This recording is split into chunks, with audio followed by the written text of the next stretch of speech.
प्रेमविवाह केल्याच्या कारणावरून रेकॉर्डवरील गुन्हेगारावर प्राणघातक हल्ला केल्याची घटना हातकणंगले तालुक्यात घडली आहे। कमनूर येथील लक्ष्मीमाळ परिसरात 5 जणांच्या टोळक्याने मिळून तरुणावर हल्ला केल्यानंतर खळबळ उडाली आहे। वैभव पुजारी असं जखमी तरुणाचं नाव आहे। या प्रकरणी 5 जणांवर शिवाजीनगर पोलीस ठाण्यात गुन्हा दाखल करण्यात आलाय।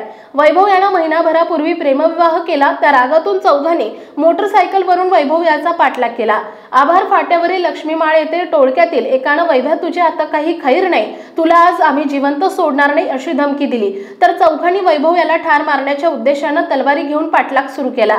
मिळालेल्या माहितीनुसार वैभव याच्या विरोधात अनेक गुन्हे दाखल आहेत। त्याने ज्या तरुणीसोबत लग्न केलं होतं तिच्या कुटुंबियांनाही हे लग्न आवडलं नव्हतं। त्यातून हा हल्ला झाला की नाही ते अद्याप कळू शकले नाही।